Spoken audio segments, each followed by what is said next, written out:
Good morning, dear student. This is your chemistry class. Today we'll continue chapter number 3, matter. So please open page number 56 of your textbook. Nature of matter. Matter is made up of very small particles. These particles are atoms, ions or molecules. Atom is the smallest particle of matter and has all its property.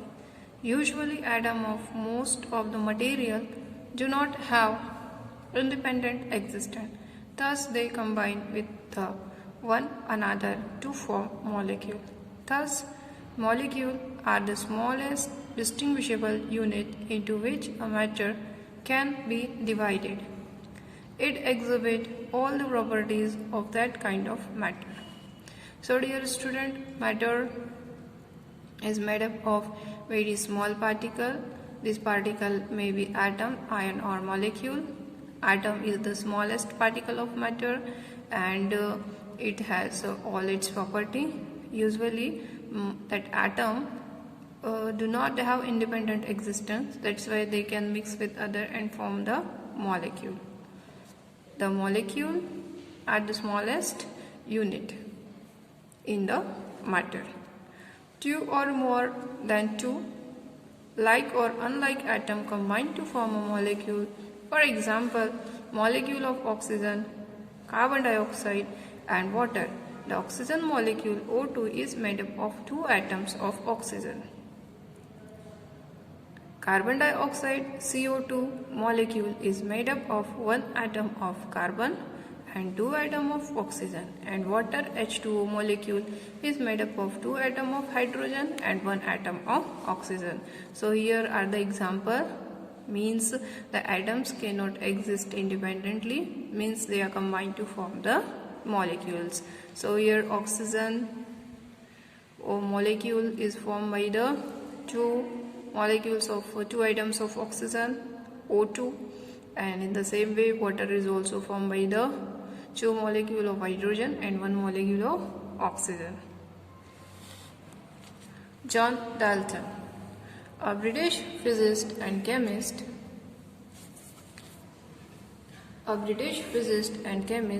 who gave the atomic theory, which was later called Dalton's atomic theory. He identified the hereditary nature of red-green color blindness.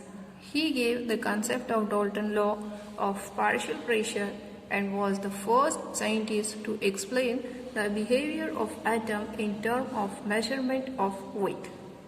So John Dalton was a British physicist and chemist who gave the atomic theory, and he also gave the concept of Dalton's law of partial pressure, and he was the first scientist who explained the behavior of atom in terms of measurement of weight.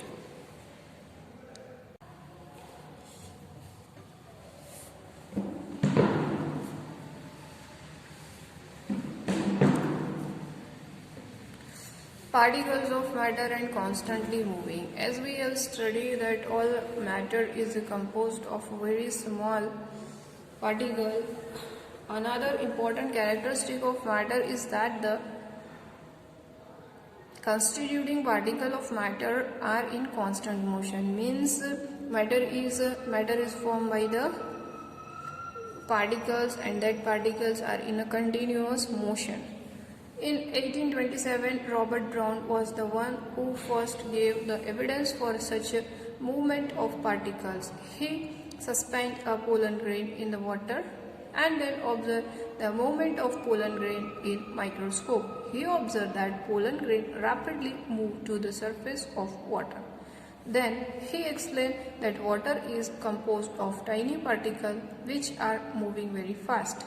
These fast moving particles continuously strike the pollen grain and cause it to move to the water surface. The constant heating of pollen by particle of water produce a characterized zigzag Brownian motion after the name of scientist. Besides, liquid particles of gases also show Brownian motion. With the increase in temperature, the Brownian motion of particle increases in the liquid or gases. So dear student, particles of matter are continuously in motion. This was observed by Robert Brown, and that's why he gave the name that zigzag motion is Brownian motion. He observed this in a suspended pollen grain in water, and he observed that movement in the microscope, and he saw there a zigzag motion, and he also observed that this movement is continuously and they are striking the pollen grain, and that cause pollen grain to move to the water surface, and this constant heating of pollen grain by particle of water produce a zigzag motion, and that zigzag motion is termed by Brownian motion. Okay dear student, now let us discuss state of matter.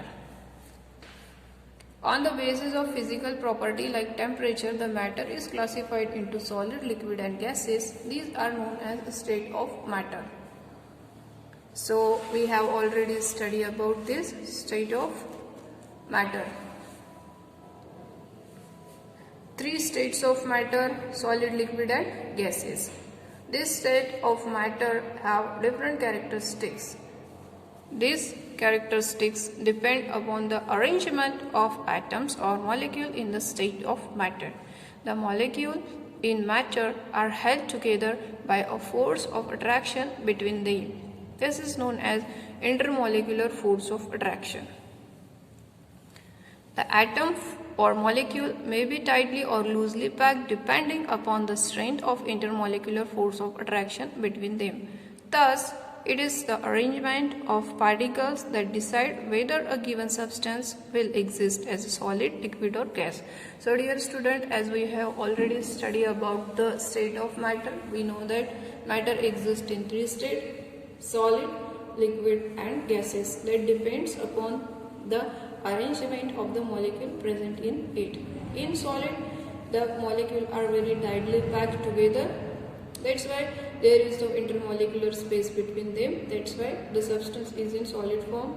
In liquid state, the intermolecular space is present in the liquid particles. That's why their particles can move within the matter.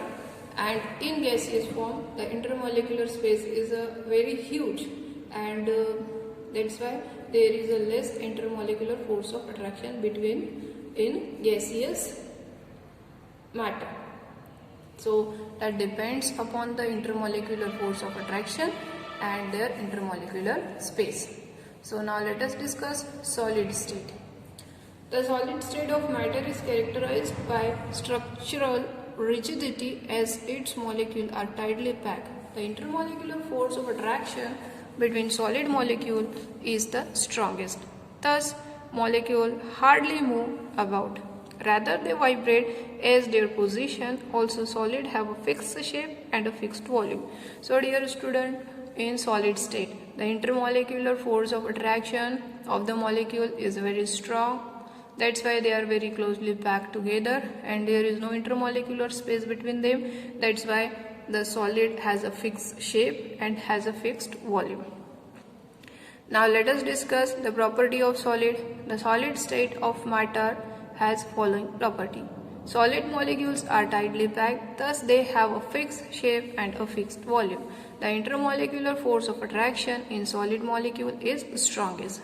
Intermolecular force of attraction in solid molecule is strongest, that's why they are in a fixed shape and fixed volume. Solids do not have fluidity. Why solid do not have fluidity? Because the molecules are very tightly packed and there is no intermolecular space between the molecules, that's why they can't flow. Solids do not fill their container completely. Solids have a fixed shape, that's why they don't need any container to contain it. Solids cannot be compressed much because in solids the intermolecular space is negligible, that's why they cannot be compressed.